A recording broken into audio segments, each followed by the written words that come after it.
For our rural multi-civic center meeting, and as always with our meetings, we'll start out with an invocation and the pledge of the flag. If we can all stand, please. Praise God. Heavenly Father, we're thankful, dear Lord, that we might be able to gather once again and to work for the people of this county. Help us, oh dear Lord, and encourage our hearts and watch over us. Touch and bless each and every household and family that is represented here today, so that all things will be done for your glory. For we ask it in the name of Christ our Savior. Amen. Amen. Attention to the flag. I pledge allegiance to the flag.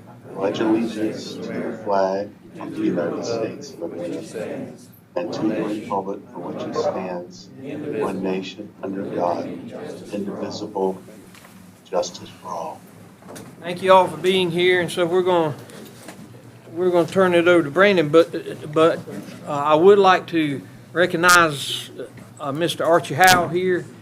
He is the one that helped us obtain this land to start with, and he's in our presence today and stuff, and I just want to extend that. And he's been very involved. He calls me and texts me often to find out where and what we're doing and stuff, because he's helped us. We're going to help him, and he's going to help us some more. So, all right, Brandon, take it away, buddy. So since our last meeting was in March of 2024, so it's been a while since we've sat down together. Since then, some progress has been made on putting some different layout options together. I have our master planning consultants with us, Charlie Johnson from Johnson Consulting and Margaret Butler from MHM Architecture. Today we're going to be going through those different layouts for the arena, looking at some different price points for those. They've developed cost estimates. Just saying, hey, we've done all these concepts. So with that, I want to turn it over to Johnson Consulting and the master planning consultants. All right, you guys can get started whenever you're ready.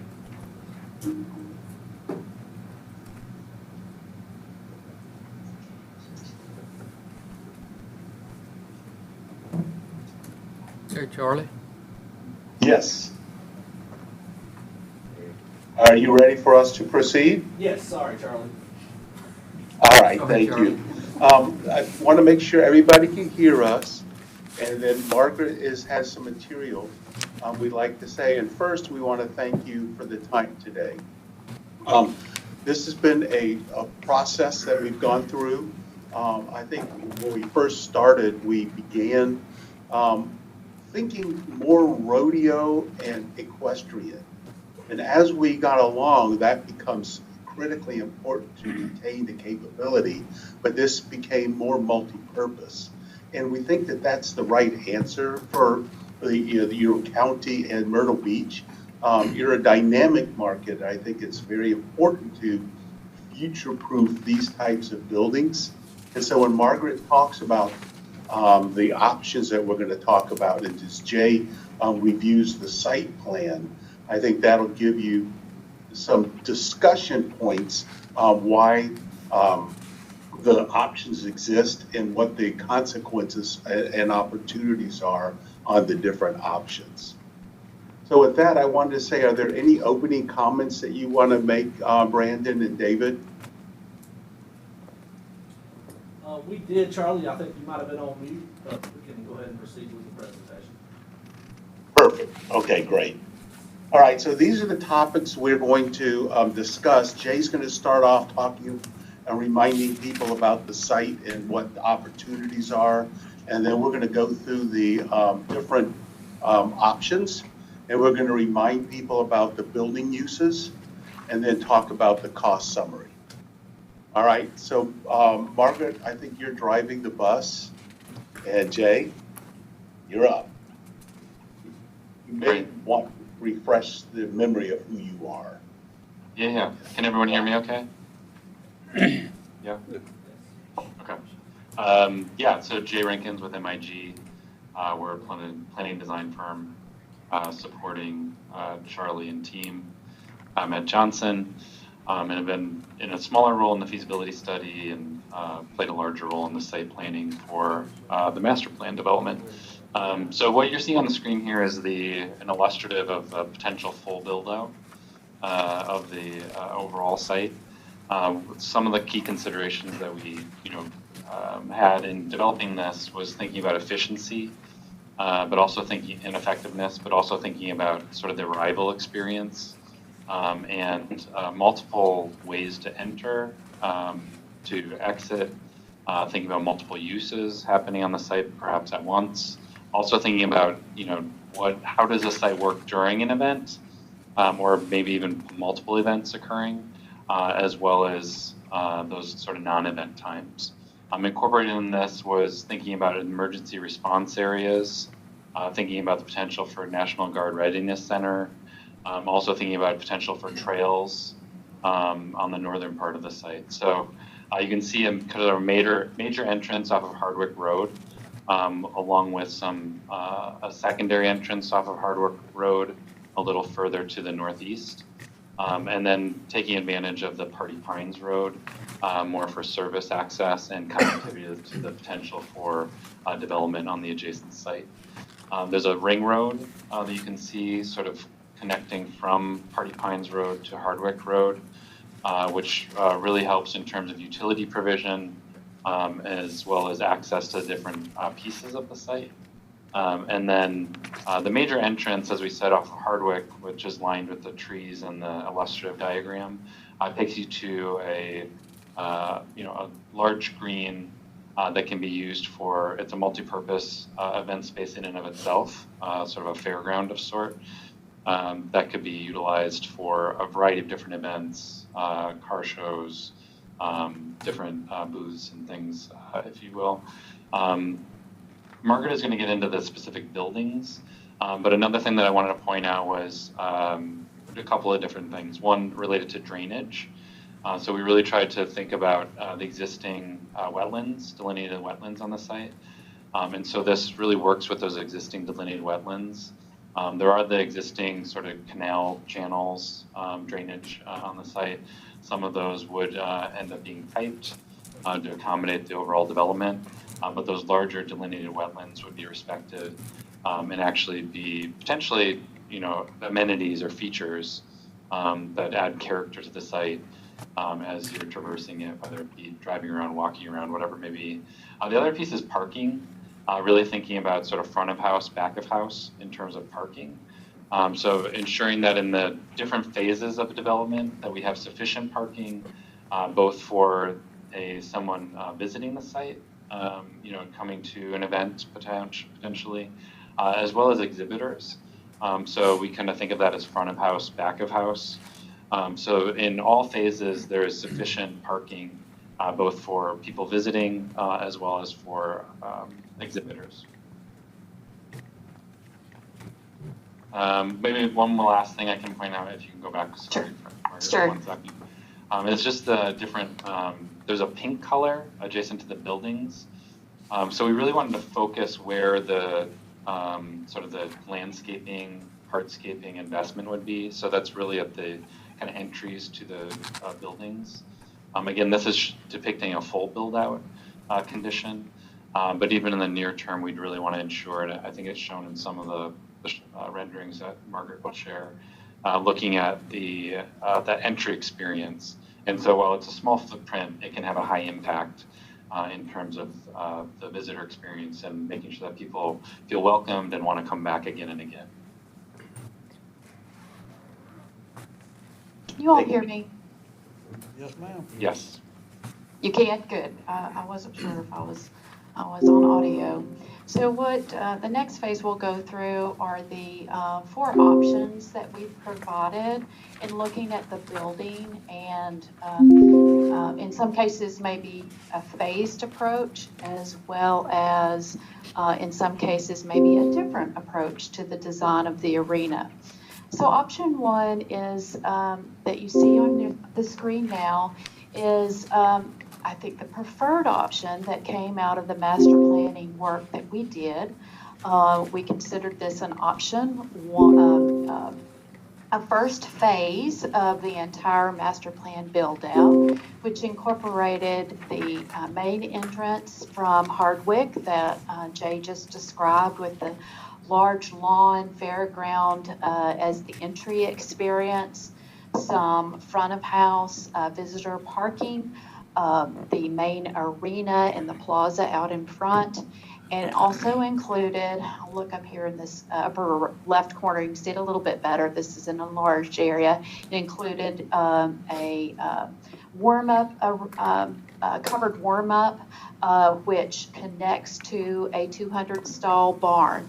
And this was considered the initial phase. And so what you see on the, as you saw in the master plan, we have shown locations for future barns, as well as the future expo hall, which would work in tandem with the arena and the barn elements, all working together as one complex.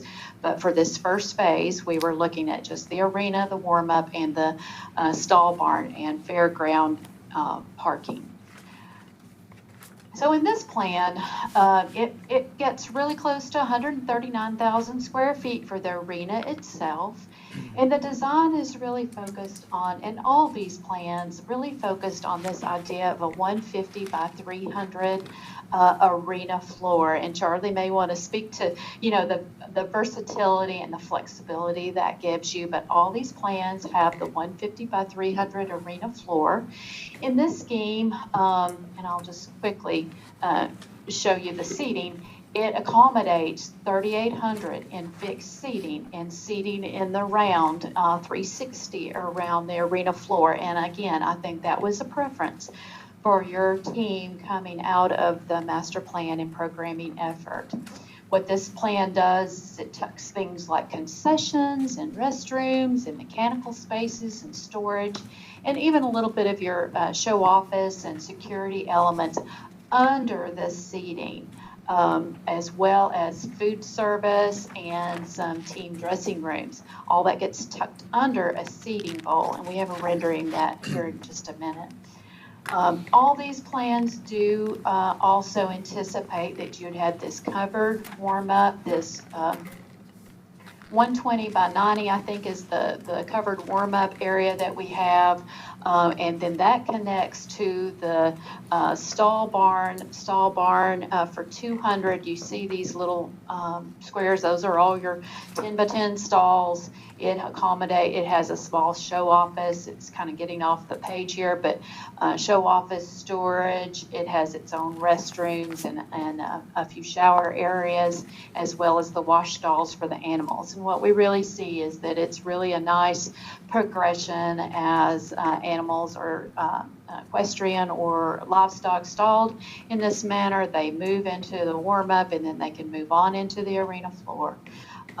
In this scheme, we do have a small mezzanine, if you will, and we're considering that more of a club terrace. It gives you an elevated view over where the animals or the events enter the arena floor, and you'd have a press area, broadcasting area, as well as a club terrace for, you maybe could sell that for some additional monies in that location.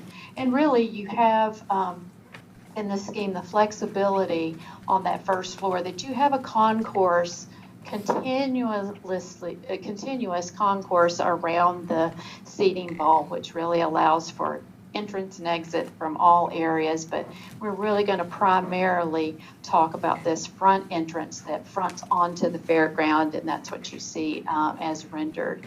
You know, this concourse offers you several things. It's a nice covered area for crowd flow as you come and go from events, but it also is sized that you could put expo booths around. Before the expo hall is built, you also have it's built wide enough that the expo, you can have expo booths, 10 by 10 booths all the way around the facility, and you get that extra opportunity for, you know, buying whatever merchandise that might come with a particular event. And these were the renderings we generated in master plan showing the exterior view. Your main focus on this front corner. You can imagine the expo hall is off to the right eventually, and you have this nice colonnade offering some shade and kind of a larger entrance and a more grand entrance into the lobby space on the corner of that. And this is an idea of some interior element renderings that show you how this might work. You might have that, VIP terrace at the mezzanine above, and you do have these seating tiers with vomitories where the crowd can come in from all areas from the concourse. Ideas of how that concession area or those restrooms tuck in under the seating bowl, and then a view of what a VIP terrace might feel like. And this is very diagrammatic, but just giving you an idea of what it's like to have a covered warm-up that will be on the backside of the arena. And that's just a pre-engineered metal covering, if you will, with smaller restrooms, storage areas, show office, and restrooms and wash stalls on the corners that we mentioned. But that's just a free open area, not heated and cooled except for the small office and restrooms. But that, you can just imagine the animals coming through here, having a central 20-foot wide walkway there that they come in, warm up, and then move on into the arena for performance and showing. So working with Cumming, the nationally networked cost estimating group that has worked with the team on many projects through the years, worked with them on the budgeting, and for the covered warm-up, the stall barn, the arena itself, and an associated storage building which would be nearby to hold things like footing mix and athletic flooring and different elements that you bring into and out of the arena based on function. The projected cost for that complex for that first phase was nearly $115 million. So that's where we are on option one.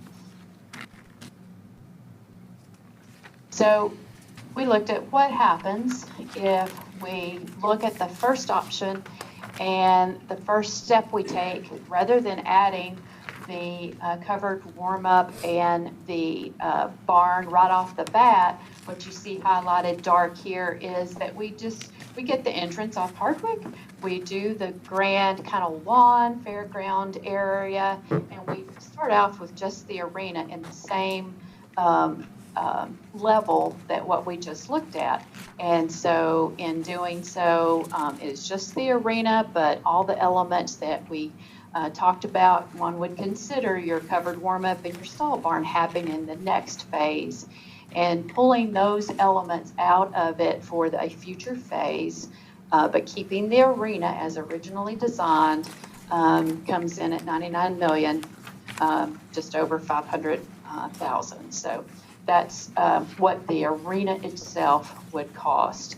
And all of these talk about and contemplate the necessary site work. We've included 48 acres of site work on all of these schemes because we know there's, with all the drainage, the paving, the walkways, the landscaping, there's quite a lot of site work for that initial phase on the property. So all of these schemes include that. And I'm not getting down into the weeds on these numbers. I hope you have a printout there. You may be able to read them there, but we can get into that if you like. But we're just trying to hit the high points right now and see if there are any questions. So we're still on option 3. We're still trying to consider, how do we give you the functionality of the original scheme you want, but maybe in a, are there areas that we can look at value engineering or being more cost effective on this initial outing?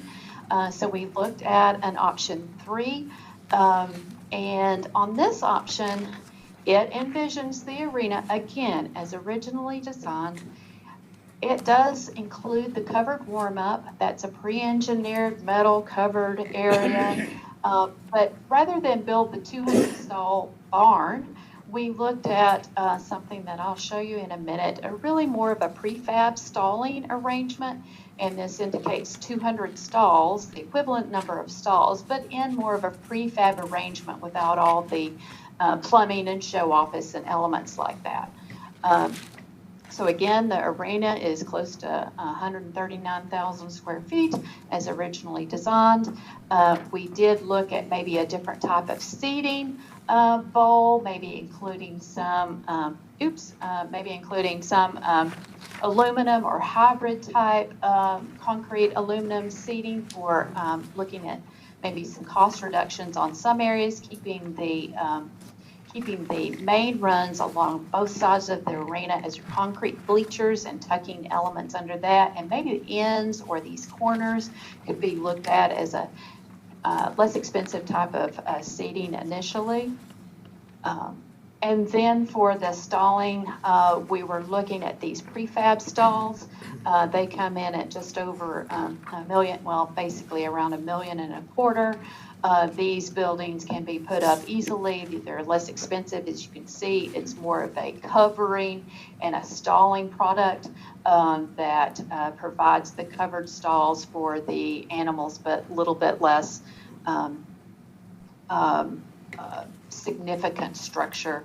Our original stall barn, as you might have been able to tell from that, was really a pre-engineered metal structure, plumbing, electrical, wash stalls, everything. And so these would be a more, I don't want to say temporary building, but they could be placed in the footprint, or they could be placed to the side north of those barn footprints, and then we could come in and put the barn in later.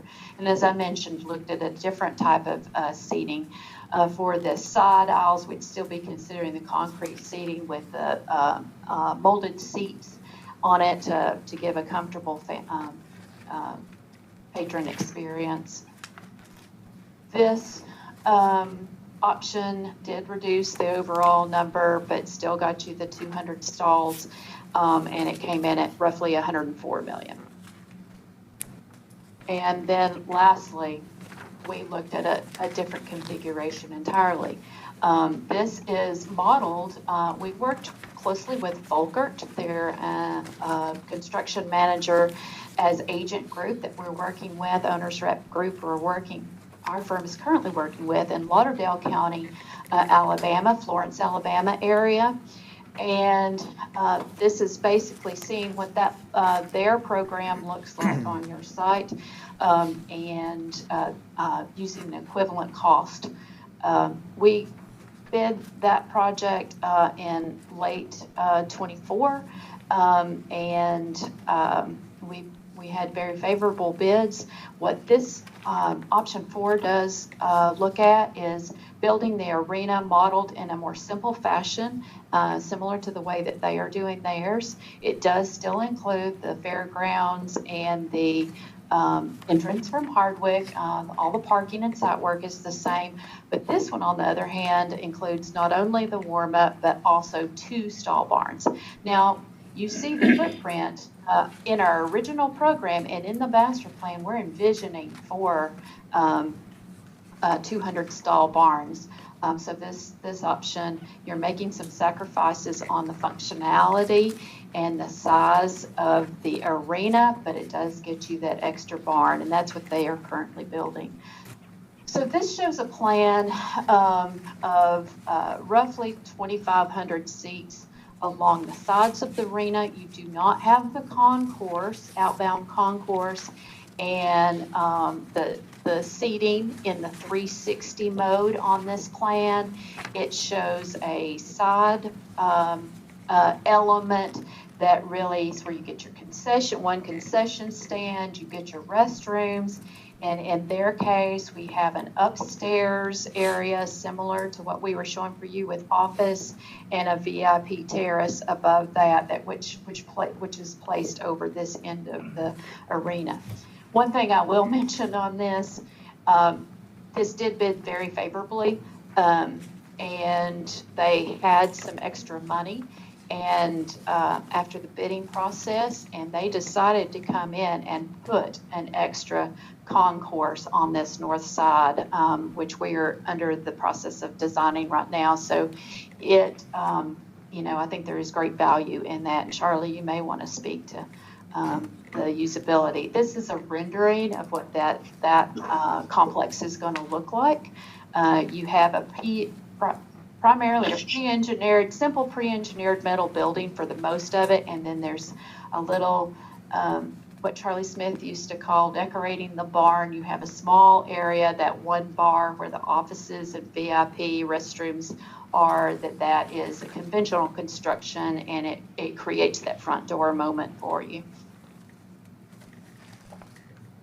These are renderings of what that feels like inside there. It's a multi-use, it's a concrete floor structure as we were designing in your initial concept, but they are planning on full utilization for athletic tournaments, even college level UNA basketball in the arena.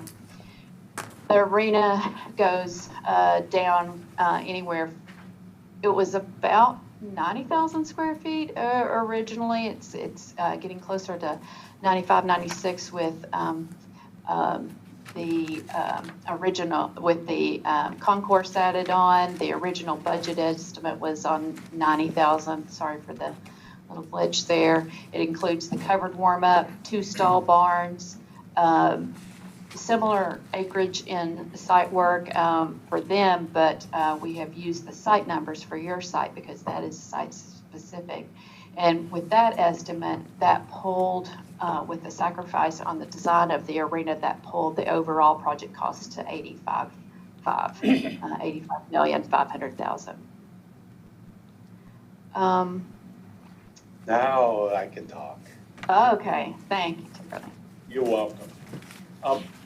There's a lot that Margaret just went over, and I hope we'll enjoy a conversation after this.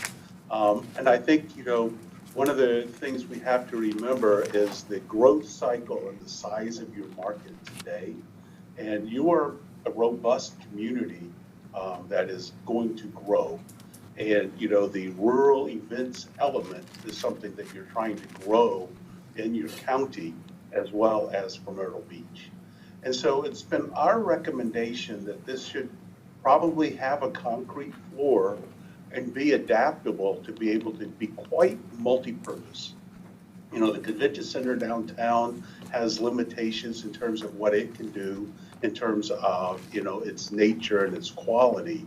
This is a different kettle of fish. In my judgment, you should want to do everything that you can do in the building that's going to bring attendance. And this is a list that Charlie always called the Heinz 57 list. And it's just a colorization of the types of events that we would expect in your market.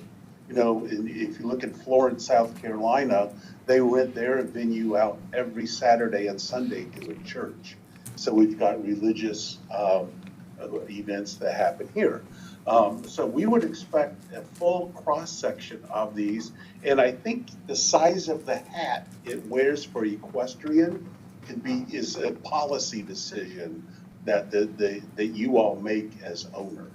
And so we have to work, that's where our next phase of work is getting, once the size is decided upon, I think we'll work with respect to the booking policy and things of that nature as the design starts moving forward.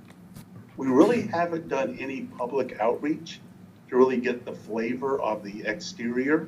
But we've worked with the committee on that, and I think we've moved in right directions. So I think this is a fair summarization of the options. And Margaret, I think you have a recap slide on the next slide. Yeah, just again, talking about the usage. And yes, here you see side by side the options and the costs associated with those.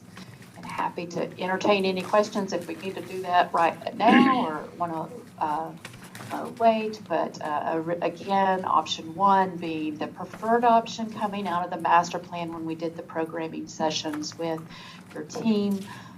Looking at option two, pulling back to just the arena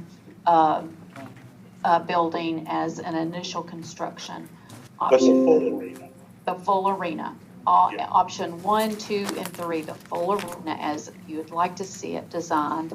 And then option 3, doing the full arena as you'd like to see it designed, and making a slight adjustment on the stalling barn option and saving that barn construction for later and using a more portable or I don't know how to say prefab stalling facility, multiple stall equipment type stalling. And then lastly, pulling back on the idea of the arena as you preferred, and it gives you the most flexibility and options for future use. It limits that to some degree, but get you up and going in an agricultural aspect very quickly with 2 stall barns, a covered warm-up, and then the modified arena.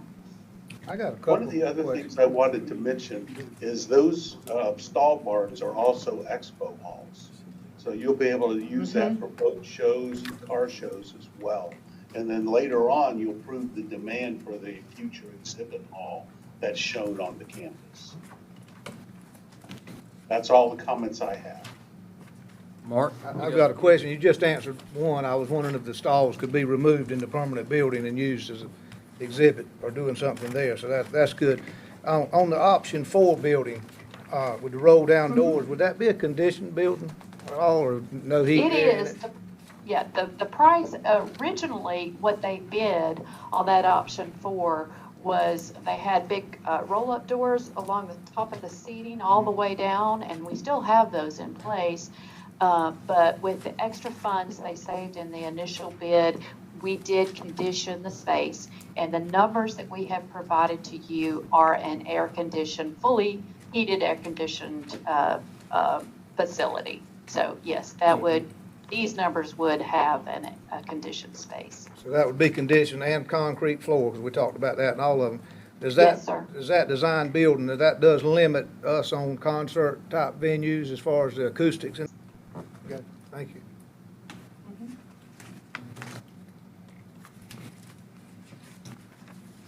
Anyone else with questions? Mike, Master So we have the indoor arena, and you had talked about in option 1, the covered warm-up arena.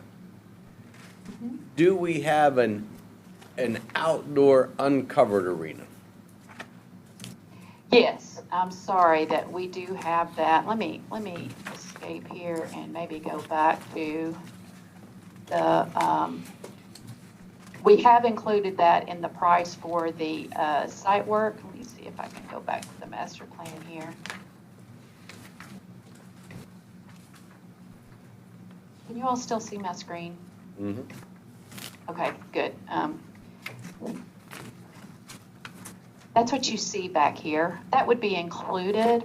Those are outdoor, what we call an outdoor arena, and typically what we have 2 arena footprints shown here, and typically what we see there, we've included numbers for the stalling fencing that would go around. That's included in the stalling number, and that is typically they bring in just some small bleachers that can be moved around as events are needed, or you could rent those if you don't have them. But that's what's anticipated for this footprint behind the barn when you get the stalling barns in place, be located in this location. So that, you're talking the one that says warm-up. Warm-up. And what is the dimension on that? That is very close to, it would be about 300 by 150. It's very close to the arena floor that you have in the arena footprint. And that's about the size of these barns. These barns are, that footprint shown at 310 by 160. So it's about the same as that. And really, that is just your stalling, your fencing that we can do those any size that you prefer to have, but that's what we've shown here. All right, so Same we as have the floor. the arena, you have the covered warm-up, and then is there another outdoor arena? No, there is not an outdoor arena with a grandstand that you might imagine. If you've been to rodeos, that type of thing, in some facilities, fairgrounds have that big outdoor grandstand. We do not have that located. That's certainly there's plenty of land for that, and that's something that we would like the market to respond to. They're exceedingly popular. You could do little small motocross races and those types of things on there. And so we would anticipate that into the long-term master plan for sure. There's plenty of land for that. Back in this area or that area, all those areas around those stalling barns would be ripe for that type of development. We want to keep right of the expo hall available for expansion.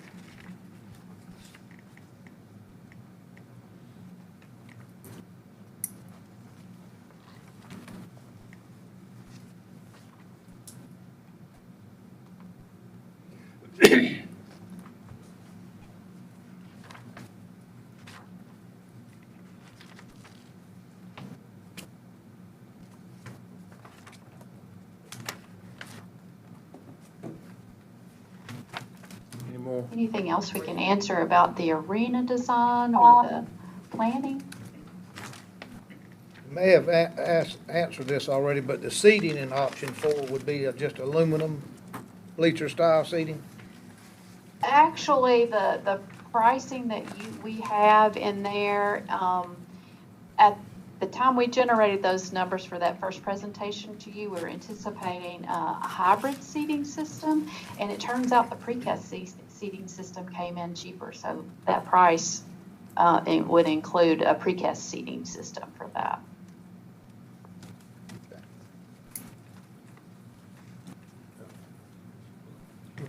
Question, to put in another uncovered arena out there with the proper dirt flooring for horses, you have a ballpark of what it would cost just to set that up? And I'm not talking about seating, just a fenced arena for I do not off the top of my head, but if you can allow me a minute to look back to a file, I could probably give you the cost for the fencing that would give you that, where I can get it to Brandon or David or Barry later, because we do have that information. I just have to go dig it out of another project. You'd need the footing mix, and you'd need the stalling elements around to create the fencing. And then, I think we could get you that number. I just don't have it off the top of my head. Sorry. Just to give you a sense of scale, a modern day football field, we're seeing those at $1 million a pop without lighting. So you're in probably a couple $1 million range, but wouldn't be more than that. I agree. I was thinking something like that. Reason I'm asking is Charlie, if you're going to have the dressage, your 100 jumpers there, you're going to need that covered arena that you have one thing or one level going on in one. You're going to need another one outside, and then that covered arena for the warm-up, they're going to have that. So you're going to have 3 spaces for this to be going on. I don't know how you could start out, with a facility this nice without it. 'Cause I think a grandstand next to this would be ideal. And I don't think that grandstand has to be too elaborate, because these people move back and forth. But I think you're going to need to have from the get-go that additional arena, because people that want to compete, they don't want to stand there all day waiting their turn. They want to keep that thing turning over. Yep. That would be an ideal location for that. Mm-hmm. Absolutely. But Margaret will tighten down the price on that. But Yeah, we gotta absolutely have the can. proper footing underneath and. No, that's, but it's gonna, I just wanna make sure you had area in mind where to put it, and not we're like, oh gee, where are we gonna put this now? Yeah, I think we have plenty of space in this location. You go on either side of the ring road, actually. It could go in this area as well. I think it's down to what level we want to do. What level do you want to be at? You know what Tom told you? Maybe on the rivers. Tom Anderson. Ain't one level, that's the top level. If we can get that done, Barry that's first. I'm just quoting him now. right. Be careful. Johnny Shelley, see if you got a comment? No, really, I kind of leave this up to the council to say what level we need, because y'all have included us and we appreciate it so much, and any of this is better than what I thought it would have been to start out with, so. We just hope to be around when they get it completed. Yeah. Speaking of, the next step would be for us to what? Get the shut. Authorize is, engineering on it? Well, I have a slide that talks about next steps, if you want me to share that. Yes, please. Okay, let's see. Well, the next step in a project, beyond this conceptual design that we've generated and the pricing that goes along that to help you get an idea of which direction you want to go, would be to start in the actual design process. And what we've outlined here are the phases of the typical design process to get you to actual realizing the building. So the first phase is what we call schematic design, and we take some of the feedback that we've gotten from you and will continue to get from you, and start to tighten in on the design and the decisions, and that would compose 15% of the entire design phases for until the day you opened the building for use. So we'd start into the design process for 15% of it, and we get a little bit better pricing the next time, a little bit tighter pricing. Schematic design usually envisions us meeting with your team, the user group, and stakeholders that you identify for another 4 to 6 meetings through that process.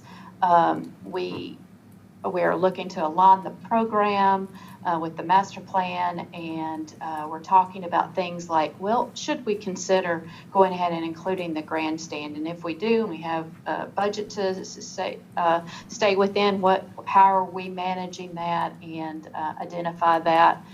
We many times at this early stage look at alternatives, alternates that Cumming can price for us, and we're giving you, when we come back with the schematic design pricing, we're giving you some alternatives that you can decide amongst. We're developing the architecture further than those really initial sketches that you saw. We're working with you to make sure this building looks the way you want it to look and represents what you think would make Horry County proud as a rural civic center. We'll coordinate, we'll bring not only Charlie's team and MIG with the landscape architect, we'll bring civil, we'll be bringing stalling consultants, food service consultants, AV, IT, mechanical, electrical, structural, all the consultants will get involved in this first phase of our work. And we'll also have an operator involved as well, because you don't have that right now in your skill set. that they'll bring incredibly helpful information to the table for all of us.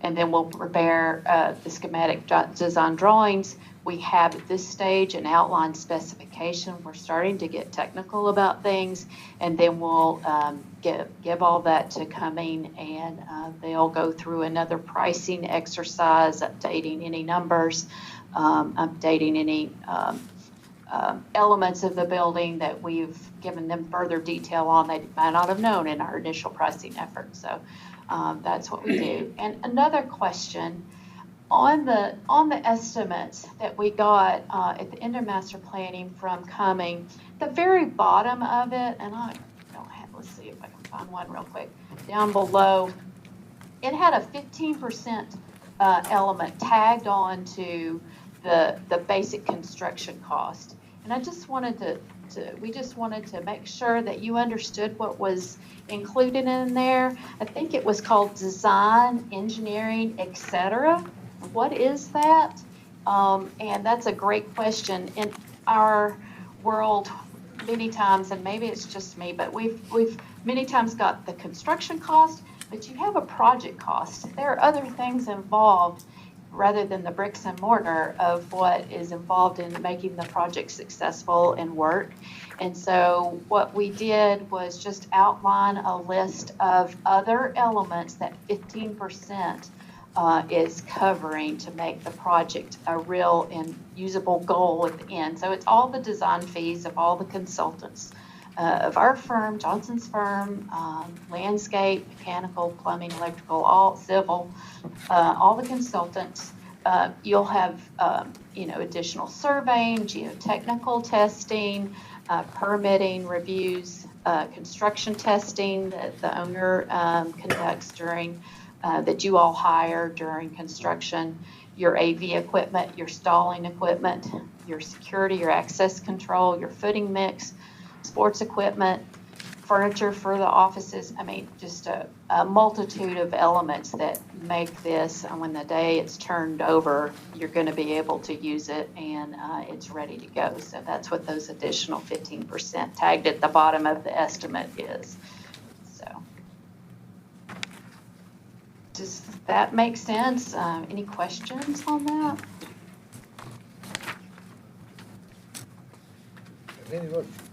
David, if y'all look on these numbers, do y'all kind of agree with these numbers in our market, these estimates? Do you think they're going to be close? If you look at them that close? They've been adjusted to our markets, and I think they're as close as you can possibly get with the concept.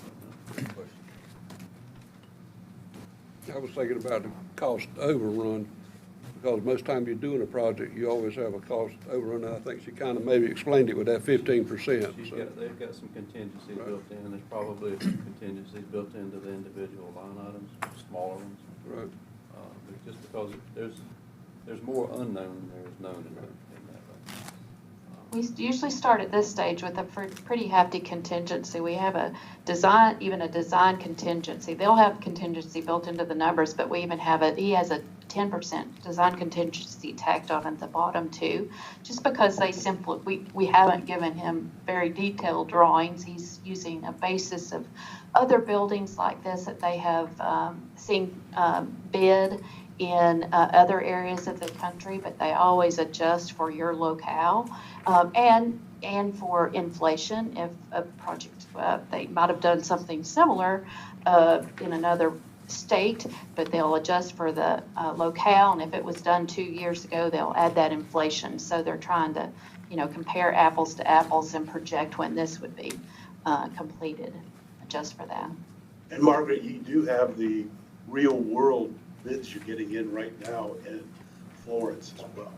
Yes, and those, we did a slight adjustment because they were bid last year, but we thought that was, and honestly, we thought that those came in better than we anticipated. I think after COVID, we were a little, as an industry, a little gun shy and maybe overinflating some things when we were looking at that. But fortunately, as the market, as it does, it stabilizes, and we got good bids in that. So we're using some real world numbers in addition to Cummings' experience across the country. we've gotten numbers on stalling for for that arena, which is the same size as what you're anticipating, no matter which direction you go. And so we've got very relevant numbers on stalling, AV, those types of things.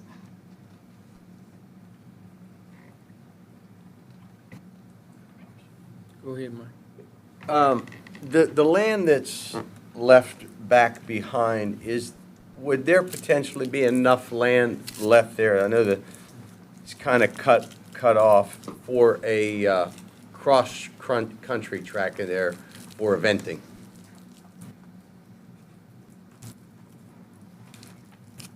Yes, yeah, there would be sufficient land there. Particularly if you look north, east of the trailer parking. And that's not even sort of eating into any of the heavily vegetated area, which you could also do some clearing of as well. But that is heavy in delineated wetlands. So yeah, that area to the north of the kind of arced road would definitely be sufficient for that. And you want canopy walks and things like that up in the cypress and the pines. I was saying, you don't have to clear that. They can put those trails through woods, some open areas, and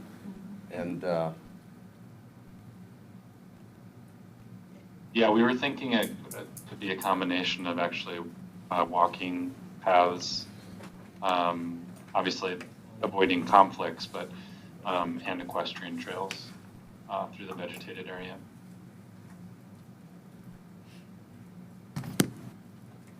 And I did mention there, we do show, I failed to mention that earlier when I was speaking, but RV parking potential. We know for a lot of these types of facilities, a lot of times folks will pull their trailers with RVs. So the combination of event related RV parking as well as a standalone revenue source with RV parking as well. You have that adjacent RV park, which is going to work in concert with this very nicely.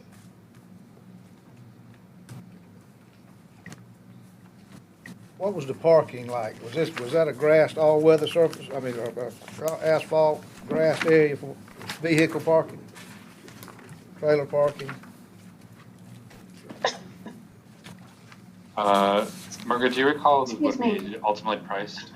Well, yeah, I think on the parking, and this is very similar to what they're doing down in Alabama, the project we're working on. We have paved parking on this area close to the arena, but we are anticipated more of a graded parking for most of the scope in the, the developed fields around that for large event parking. So you depend on that until you are at the point to be able to move on to the next phase for all this parking that's not shown colored at this point. So some immediate parking and then parking in the field for big events initially. Where's the Alabama site in its construction so far? Is it completed? No, it's not completed. It's under construction. The stall barns are largely up. The storage buildings are up. We had to delay the construction of the arena. I mean, it's coming out of the ground, but we had to delay that a little bit just because they were trying to decide what to do with the extra money, and they added that concourse, so we've had a little bit of delay there. We're anticipated opening early in 27, late 26.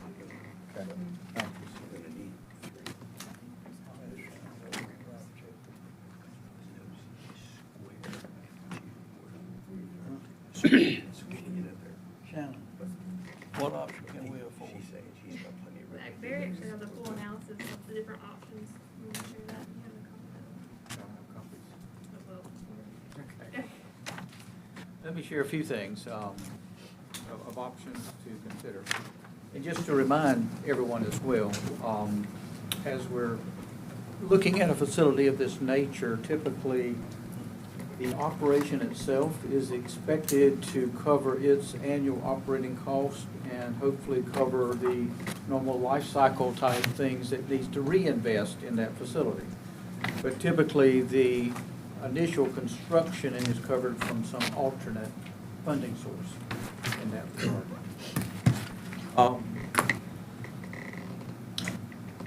That's the plan. Yes. So right now, the county has committed and actually funded roughly the $35.5 million actually in cash that's sitting in our bank account today for this project. There would be some expectation that we can get some outside resources, potentially from the state most likely. I mean, this is a project of regional significance and obviously benefits reality more than just Horry County. It's kind of the PD region in that respect. But I would say with the last budget cycle, our legislature did choose not to fund local projects. We don't know if and when that's going to continue. But I know we can't make an ask until we actually have something decided and to ask for in that regard. So we're not at a point we can actually go make those requests. But I think it's reasonable to consider in a normal sense that there's somewhere in that $5 to $10 billion range from coming from outside at the state level would be something reasonable to consider. And oddly enough, $5 million does line up quite well with your stall barn. So that may be an individual parcel or something that the state could fund and, you know, have their name on, so to speak, in that regard. We have various other resources that can be considered. We have 1.5% hospitality that has been set aside that projects have not been defined under. So we do have other cash in hand. But to reach any of these objectives outside of option 4, it would take the cash on hand and some element of financing of the 1.5% hospitality for a period of time. Most likely not a long period of time if we use the cash and that. If we choose to keep the cash that we have and allocate that for other projects, then the 1.5% can be used to fund the debt in that regard. And even in option 1, I think we'd be looking at somewhere in that 12 to 13 year time frame is all that would be required of that 1.5% that's not identified already. The 33.3% is what has been set aside for future projects. So it would take at least, I think, 12 years at a minimum of that if we did not use any of our current cash in that regard. So I guess that's a decision that council would need to make in regards to which of those sources are potentially available and would they commit that level of resource to this project. I would suspect that Charlie, Margaret, Jay, and the team, to get to that schematic level, would need some direction of scope if it's option 4 or if it's option 1 in terms so that all of those dollars would be pointed in the right direction to the ultimate goal that you're looking for. Would we also be able to set private funding Yes, to go towards it? absolutely. Because there's been some interest in that field, but it's not something that we have actually heartily pursued. Correct. Yeah. Well, I like option 1. Tell you how I feel right now. If you're gonna go big or go home. Because we're the independent republic, Horry County, the fastest growing one on the East Coast, and I don't see why this could not be a facility that could be built and could be used to benefit us and our region, such as various things. Benji, you know something? I'm with you. If you skimp on it now, it'll cost you later. It'll cost them more, twice It'll as cost much. more. especially in arena, they're almost impossible to modify and expand. True. Well, we have determined that as we go up with the uses, I mean, that's more money back into the local economy. The price goes up, which is ultimately what we're hoping for and looking for, right? Yes. Bringing money in. And you know, from about everyone that I speak to, we couldn't find a better spot for it. Because it's in an ideal spot with good access, and it's in a rural part of the county to where some of the growth is starting to move out that way. And I think if we pull the trigger on this and get started, some of those commercial circles out there at like 319 and 22 and 501 and 22 and 701 and 22, you'll see some action there. And so, because I believe that there's some that's standing in the shadows waiting to see what we're going to do before they pull their triggers. Yeah, you're gonna see motel, restaurant, that type of stuff follow real quick behind it. I know some of us have talked about that before, about the business opportunities.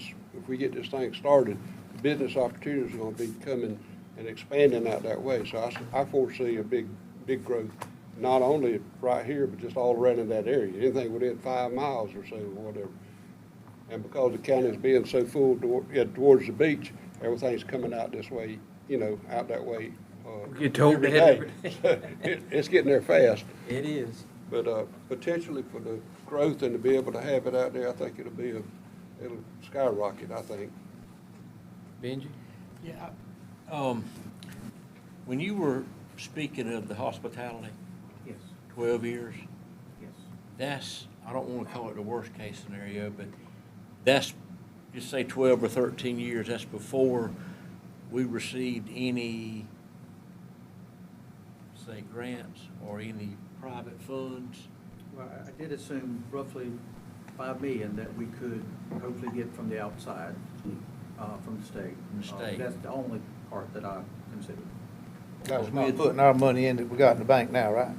Was that Yeah, included with that? our, That's in addition to what we have in Yeah, the bank. okay. right, so we're looking at like 12 years, and then, so, because last time we'd spoke about, because the way this was gonna be a stand-down area for hurricane seat stuff and that type of thing, I'm just wondering, if there's federal grants there from FEMA or something like that that could help. But if we don't get it, 12 years it should be taken care of? Yes. I hope I'm hearing 12 years.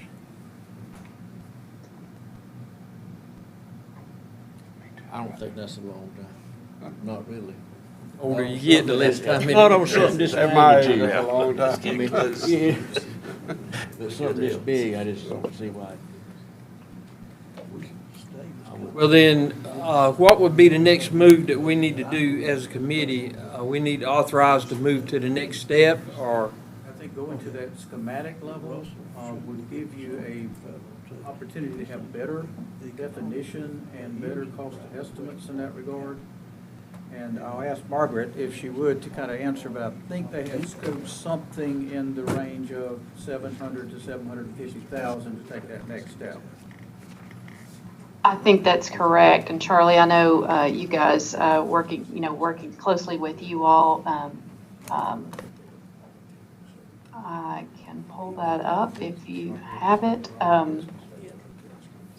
It was a matter of our consulting services as well as the cost consulting and the having Charlie lead us through that process. Do you have the number in front of you, Charlie? Can't hear Charlie.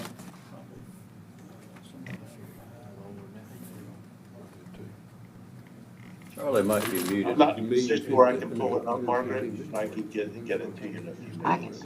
Okay. I can try to, I stopped sharing there for a moment. I think I can pull it up real quick. Now, if we, as a committee, decide here today to move forward with that, Does it have to go to council for a vote also, or does it? It is appropriated in our budget today, and has been identified to the project of the Rural Civic Center. So, You know, as long as we stay within the bounds. As long of as you it, stay in the we can bounds of approve what it you here were and move formed forward. for Okay. with the budget. I think it'd be a good idea to check the temperature of the council. Put a real good thermometer on before we invest potentially another $1 million in it. At this, at this 114 million, that puts us at a total project, what cost of what? 120 million dollars? Not counting the road project? if you exclude the road, I think, with the land, it would be just right about 120. I'm on board with the arena. I don't want to get down the road any further than butt heads. The ones that I've spoken with, that I thought that might not be on board have conveyed to me that they would be on board and that they would try to help us with obtaining funding. I just don't want to kick this can down the road again, and so, because we got this whole committee here today, we have the money to go to the next step, and the next step will really open up the door to see what that long range of cost is going to be. Which then, and so if you'll be able to check the temperature again and so for the council.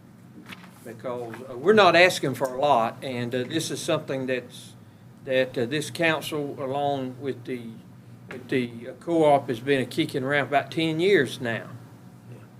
And, you know, I think it's time for us to do something.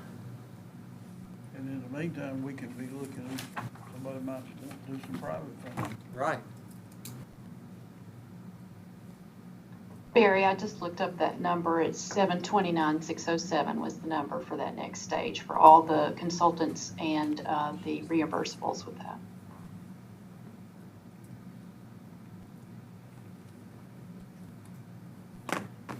So if the committee's amenable and so if any member can make a motion and second it, we'll vote on it and we'll send it forward from here for the next step.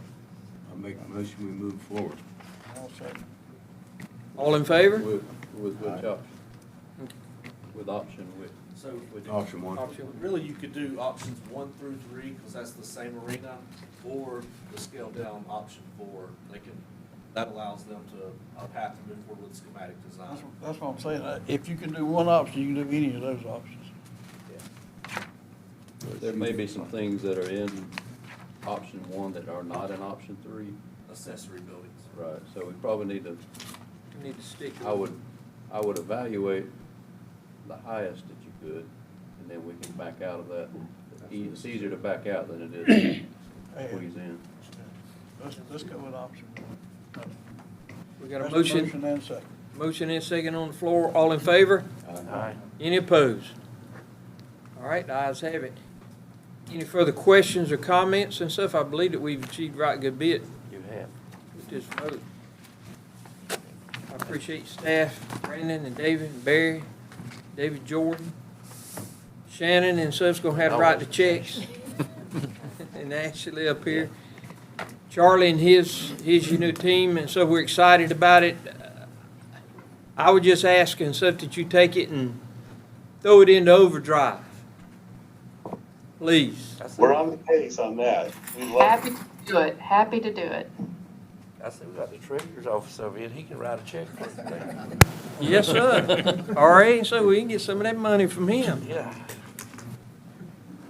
Big Johnson Arena. Yeah. Yeah, that's right. They get naming rights on that private donation. So, any further comments, encouragements, questions? Benji? Yeah. I'm just curious about the Hardwick Road, water road. Is there a schedule out, or are they gonna? It's all tied to this, depends on what the schedule is, we'll be just in front of this. It'll be funded through Ride 3? Right forward. Four, I meant. Yes. It'll be up front of this project. We just need to know what this looks like before we can design that Right. road. So as soon as we get to the volumes and the sizes and everything and all that's done and the projections, then we'll start designing everything. I think it might, until it's etched in stone, that I think the private funding, I think it might surprise you how much you get once they say, yes, they're gonna do this. I think so too. And, I think it's gonna surprise you who I agree. steps forward. Because I've had a lot of phone calls at home and so for people inquiring and asking. And there's been some people that have inquired and thought we had just, stopped on it. I said, oh, no, we ain't stopped. And so we just kind of hit a little mud bog and so we pulling out of it. And so we going on. So there's a lot of interest out there and there's a lot of corporate interests out there too. So. And it's going to be the largest capital project outside of the rides that the county's going to take on recently. But if you look at what the end results should be as to what we're seeing from other places around the country, we're on the right track, I believe. Did you see any options with the ag department, you think? Opportunity there? Without Well- putting you on the spot? Well, they know that, and I've been talking about it now for 3 years. And, I hope I didn't overstep my bounds, but I told them, I said, Horry County's gonna give you whatever land you need to put whatever we need to put down there, so. They have. If we can't, Archie can. He's Oh, sitting yeah. here, he's the land master over here. I think that, they've talked about what it would cost to actually put a facility on the ground to be suffice to start out with, but they're thinking that a lot of it, we're gonna need a little room for growth. And, while we own that, when we were obviously talking about the state farmers market. But I live down near, around the beach, and I want to just tell you that every day I see trucks out of North Carolina bringing all our restaurants, produce, and they go to the state farmers market in Raleigh just as quick as they can go to Columbia. And we've had to expand the farmers market in Greenville 3 times now because of the population, increasing and stuff in that area. And it's happened here too, but we've never had the state farmers market here. And with all the restaurants and all, they should be able to come locally from the beach, or either there could be distributors right here bringing our produce and taking our produce to the beach instead of it coming, out of North Carolina. There's companies out of Charlotte, Sarah Gorda, and all up there, and that's where we're losing out. William With Johnson. our growers here, they could take it straight between here and Ainer and Conway and set up shop there, or take it to a distributor, and it would go here instead of us getting, produce from somewhere else. William Johnson at the Clemson Extension had us started a few months ago, and so I attended the meetings to where he was trying to start up a local, co-op like that. But the thing is that there's no place for them to come and so to be able to distribute, like you say. But once they know that we're serious and that we're moving forward, hopefully that'll help him and so to be able to bring in some more activity from our local area.